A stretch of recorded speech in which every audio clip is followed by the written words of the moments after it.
नमस्कार। आज हम बात करने वाले हैं हिंदी भाषा के संवैधानिक इतिहास और देवनागरी लिपि के विकास की। ये वो सारे ज़रूरी फैक्ट्स हैं जो आपकी प्रतियोगी परीक्षाओं, खासकर यूपी पुलिस, यूपीएसआई और लेखपाल जैसे एग्जाम्स के लिए बहुत बहुत ज़रूरी हैं। तो क्या हुआ? इन तीनों सवालों का जवाब एकदम से दिमाग में आया? अगर नहीं, तो कोई बात नहीं। ये सत्र बस आपके लिए ही है। यहाँ एक भी लाइन फालतू नहीं होगी, सिर्फ वो जो सीधा परीक्षा में पूछा जाता है। चलिए तो फिर शुरू करते हैं। सबसे पहले बात करते हैं उस लिपि की जिसमें हिंदी लिखी जाती है, यानी देवनागरी। आज हम इसे जिस रूप में देखते हैं ना, वो असल में कई सुधारों का नतीजा है। तो देखिए, तीन बड़े नाम हैं जिन्होंने लिपि को मानकीकृत करने में एक बहुत बड़ा रोल निभाया। सबसे पहले सावरकर बंधु, जिन्होंने स्वरों के लिए 12 खड़ी बनाई।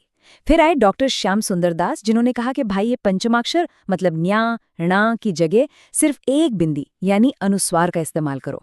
इससे लिखना कितना आसान हो गया है ना। और राजा शिवप्रसाद सितारे हिंद ने अरबी फारसी से आई ध्वनियों के लिए नुक्ता लगाकर हिंदी को और भी ज्यादा समृद्ध बना दिया। अब ये सुधार सिर्फ कुछ लोगों तक ही सीमित नहीं रहे, बल्कि इसके लिए बाकायदा कमेटियां भी बनी। और हाँ, यहाँ सबसे जरूरी पॉइंट जो आपको याद रखना है वो ये है कि 1935 में महात्मा गांधी की अध्यक्षता में बनी नागरी लिपि सुधार समिति इस दिशा में पहला संगठित प्रयास था। ये सवाल परीक्षा में अक्सर पूछ लिया जाता है।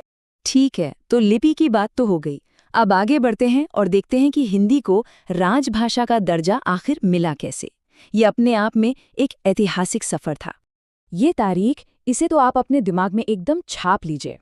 14 सितंबर 1949। यही वो ऐतिहासिक दिन था जब हमारी संविधान सभा ने हिंदी को संघ की राजभाषा के रूप में अपनाया था। अच्छा, अब ये तीन तारीखें ऐसी हैं जिनमें लोग अक्सर कंफ्यूज हो जाते हैं। तो चलिए इसको एक बार में ही क्लियर कर लेते हैं। 14 सितंबर को होता है हमारा राष्ट्रीय हिंदी दिवस। 10 जनवरी को विश्व हिंदी दिवस और 21 फरवरी को अंतर्राष्ट्रीय मातृभाषा दिवस मनाया जाता है। तीनों अलग अलग हैं, याद रखिएगा।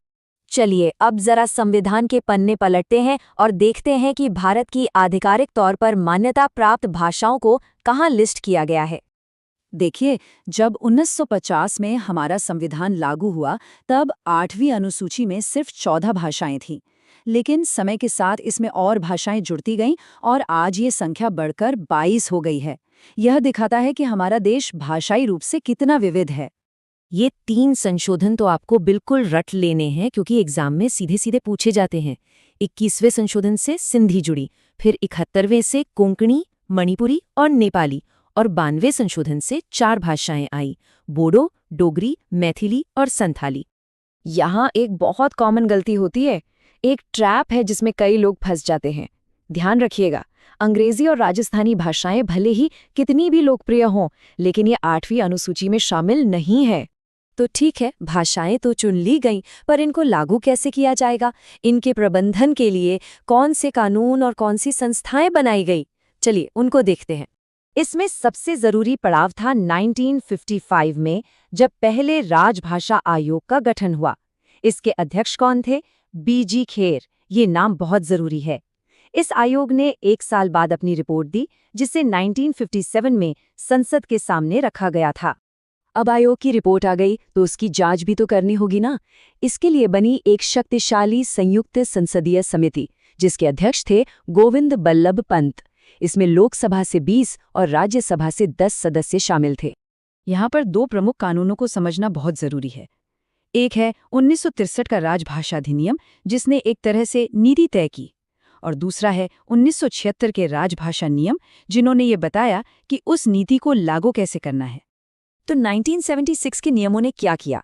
उन्होंने केंद्र सरकार और राज्यों के बीच सरकारी कामकाज के लिए एक 3 टियर सिस्टम बना दिया। मतलब देश के राज्यों को 3 ग्रुप्स में बांट दिया: क, ख और ग। क श्रेणी के राज्यों से सारा पत्राचार हिंदी में, ख श्रेणी वालों से हिंदी और अंग्रेजी दोनों में, और ग श्रेणी वालों से अंग्रेजी में होगा। चलिए, अब तक हमने जो कुछ भी पढ़ा है उसका एक फास्ट फॉरवर्ड रिवीजन कर लेते हैं। ये वो पॉइंट्स हैं जो आपको एग्जाम में सीधे नंबर दिलाएंगे। पहला पॉइंट, देवनागरी सुधार में 2 बड़े नाम कौन हैं? सावरकर बंधु और श्याम सुंदर दास। याद हो गया? दूसरा पॉइंट, लिपि सुधार पर पहली समिति कब और किसके नेतृत्व में बनी? जवाब है 1935 में महात्मा गांधी।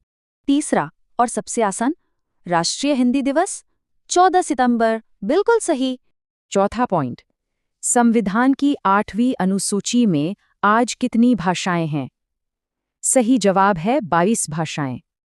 पांचवां जरूरी तथ्य, पहला राजभाषा आयोग कब बना? साल 1955 में। और आखिरी पॉइंट, दो सबसे जरूरी कानून कौन से हैं?